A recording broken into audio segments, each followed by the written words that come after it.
2 हफ्तों से काम से इतना बिजी था कि वक्त ही नहीं मिल रहा था कि मैं ब्लॉग बनाऊं। बाय द वे भैया जी नमस्ते, और आज के ब्लॉग पे आप लोगों को स्वागत है हमारे चैनल पे। तो काफ़ी दिनों से सोच रहा था कि काम थोड़ा हल्का हो तो हम एक शॉर्ट ट्रिप में निकले, तो आज ही वही सिलसिले में निकले हैं। फ़िलहाल इतनी हड़बड़ी में निकले कि आज सुबह घर पे ब्लॉग बनाने का वक्त नहीं मिला, इसलिए हाईवे पे खड़े हुए हैं। और बाकी सीन यहीं पर देख ही सकते हो। आज यहाँ पर सोलो ट्रिप होने वाला है, तो शॉर्ट ट्रिप होने वाला है। मैं जाऊँगा गोरुबाथान, तो वहाँ के कुछ अच्छे सिनेरियो आप लोगों को दिखाऊँगा। वही सिलसिले में ब्लॉग होगा आज। तो चलिए चलते हैं, और बाकी के सीन हम मोटो ब्लॉग में बताते हैं, क्योंकि यहाँ पर बहुत ज़्यादा शायद आपको नॉइज़ आ रहा होगा। तो चलिए चलते हैं। तो अक्सर हमें लोग पूछते हैं कि भैया जी आप कहाँ से हैं, मुझे कमेंट ये बहुत आता है। तो उन लोगों को कहना चाहता हूँ कि आपके भैया जी जलपाईगुड़ी सिटी में रहते हैं, वेस्ट बंगाल के। और वैसे तो मैं बंगाली हूँ, लेकिन फिर भी मैं हिंदी में ब्लॉग्स बनाता हूँ, क्योंकि ये मेरे लिए कंफर्टेबल रहता है, ठीक है।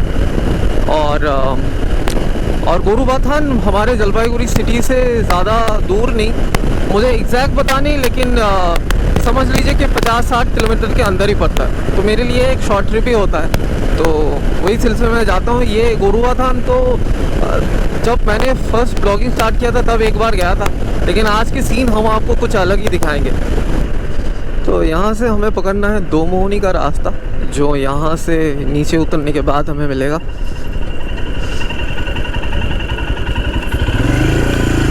काफ़ी वक्त के बाद मैं सोलो ट्रिप कर रहा हूँ, और ये राइडिंग जैकेट तो मैंने कम से कम 2 साल के बाद निकाला है।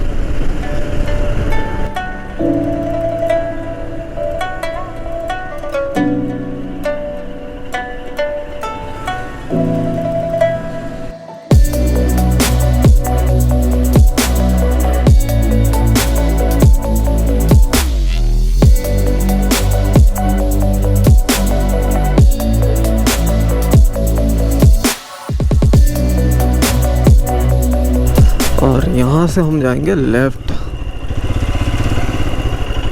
ये ब्रिज का पेंट हो चुका है, पहले तो वो एकदम आयरन कलर का जो होता ना, नहीं आयरन कलर के लोहे के तो ब्रिज है नहीं, मतलब जो ब्राउन शेड का हो जाता ना, जंग पड़ा हुआ, तो वो वैसा था।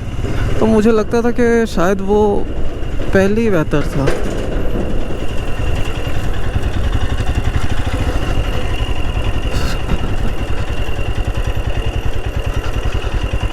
तो भैया जी गोरुबाथान में पहुंचने के बाद ये तो बहुत कमाल का लग रहा है कि आज ज़्यादा लोग नहीं हैं, तो बहुत ही एक काम पीस वाली वाइब आ रही है मुझे यहाँ पर।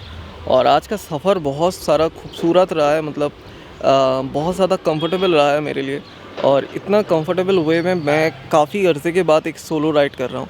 तो चलिए चलते हैं, पहले तो ब्रेकफास्ट कर लेते हैं, क्योंकि सुबह से वैसे कुछ ब्रेकफास्ट किया नहीं। तो मेरा तो मन है मोमो खाने का, क्योंकि अक्सर मैं बाहर जाता हूँ तो मोमो ही प्रेफर करता हूँ।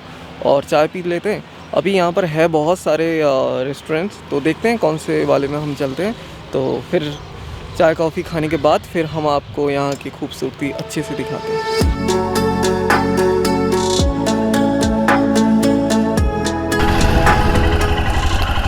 तो मोमो खाने के बाद अभी हम थोड़ा नीचे की ओर जा रहे हैं, जो नदी के थोड़े पास होगा। तो वहाँ पर जाके कोई बैठने की जगह देखते हैं, और फिर आपको कुछ दिखाते हैं। चलिए।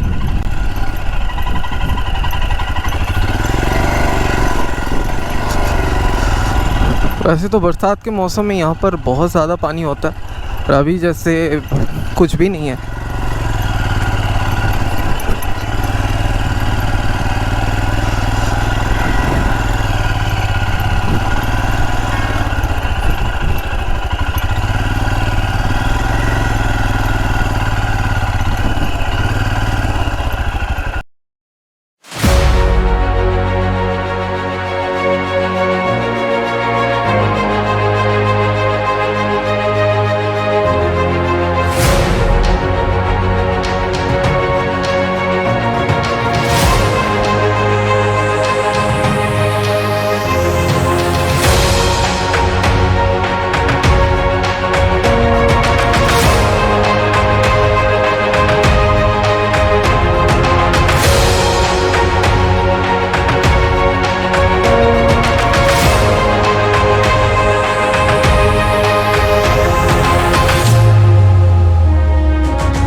तो मुझे फाइनली मेरा ड्रोन मिल गया है और इसको इस जंगलों के अंदर और ऐसे खाई के अंदर इसे रेस्क्यू करना, खुद के जान के ऊपर खेल के करना। मतलब वहाँ पर पूरा जंगल जिसको मैं चीरते फाड़ते हुए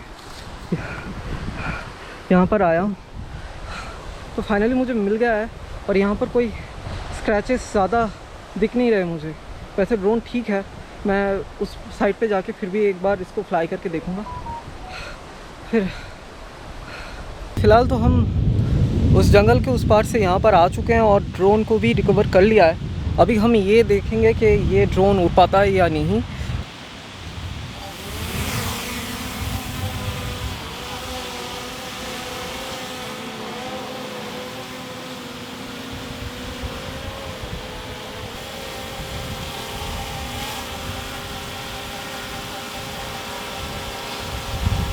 किस्मत मेरी बहुत आज अच्छी है कि इस ड्रोन को कुछ नहीं हुआ है और वो जैसे कि तैसा वैसा ही उड़ पा रहा है।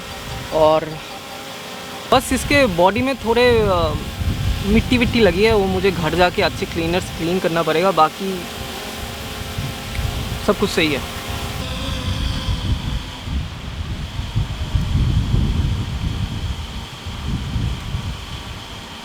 कितनी ताज्जुब की बात है ना। देखो, मैंने यहाँ पर आया, मैंने ड्रोन उड़ाया, मैंने ड्रोन क्रैश किया और मैं जंगल के उस पार गया और मुझे ड्रोन भी मिल गया। मतलब अभी भी मैं सोच रहा हूँ ना, तो मतलब मुझे हज़म नहीं हो रही बात, है ना। मतलब देखो, जैसे अभी मैं एक नॉर्मल कंटेंट यहाँ पर बनाने आया था, ठीक है। अब जैसे मैं थंबनेल पक्का 100% मैं अभी दूंगा कि मेरा ड्रोन क्रैश हो गया, क्योंकि मैं बनाने आया था, एक मेरे साथ हादसा हो गया है। अब देखो कि ड्रोन जो है एकदम पेड़ के बीचों बीच ऐसे अटका हुआ था। अगर किसी झाड़ियों के अंदर अगर गुम हो जाता तो शायद मुझे नहीं मिलता। और एकदम से तो ऐसा ही हुआ कि मैं जब उस पार गया और मैं लोकेट कर रहा था, अब झाड़ियों के अंदर कहाँ फंसा हुआ है, किस पेड़ के अंदर फंसा हुआ है, वो मैं नेविगेशन में कैसे देखूं। फिर भी मुझे मिल गया, ये बहुत ताज्जुब की बात है। ये बात मुझे हज़म होने में भी अभी थोड़ा वक्त लगेगा, लेकिन मैं कैसे रिएक्ट करूँ ये अभी भी मुझे पता नहीं चल रहा, क्योंकि ड्रोन जैसा कि वैसा ही है, कुछ उसे डैमेज नहीं हुआ है। मुझे तो लगा कि ड्रोन अगर मुझे मिल भी गया तो शायद उसके प्रोपेलर टूट गए, लेकिन नहीं, अभी भी मैंने उड़ाया और काफ़ी अच्छा चल ही रहा है। तो सिर्फ उसे थोड़ा घर जाके क्लीन करना है क्लीनर से, बस वही है। तो क्या है ना, मतलब सही है जो भी है। आगे से ध्यान रखेंगे हम कि थोड़ा ध्यान से उड़ाने की, अपने फ्लाई को थोड़ा सेव करने की। एक्चुअली क्या होता है कि मैं ऐसे साइड टू साइड ऐसे शॉट ले रहा था और साइड में तो सेंसर्स होते नहीं हैं, और वो बांस की वो जो टहनी है वहाँ पर फंस गया। और अच्छा है कि वहाँ पर सूखे पत्ते थे बांस के, जिसके वजह से उसके बॉडी में ऊपर से गिरने के बाद कुछ ज़्यादा इम्पैक्ट नहीं आया। तो जो भी है, आज बनाने आया था एक शॉर्ट ब्लॉग, मतलब एक अलग ही किस्म का कंटेंट बन गया।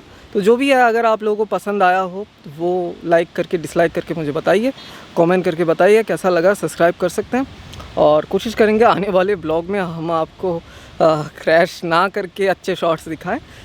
जो भी है, ऐसा नहीं होता, पता नहीं आज कैसे हो गया, ठीक है। तो जो भी है, मिलते हैं अगले ब्लॉग में, तब तक के लिए जुड़े रहिए मेरे साथ। एंड और जो भी इंक्वायरीज़ है ना, वो आप मुझे, अगर आपका कोई सवाल है वो कमेंट ना करके मुझे इंस्टाग्राम में मैसेज कीजिए, तो मैं आपको जल्दी रिप्लाई दे पाऊँगा, ठीक है। तो उसका जो डिस्क्रिप्शन पे लिंक है इंस्टाग्राम का, तो ड्रोन की रिलेटेड या कोई भी इंक्वायरी है, मैंने देखा है कि आप लोग कमेंट में ही पूछ डालते हैं कि प्राइस कितना है, वो सारी चीज़ें आप मुझे डीएम कर दीजिए, मैं आपको अच्छे से समझा दूँगा क्या मसला है क्या नहीं, ठीक है। तो बस यही है, यही तक रखते हैं, तो मिलते हैं जल्दी। एंड दिस इज़ योर विलावर साहिल signing off.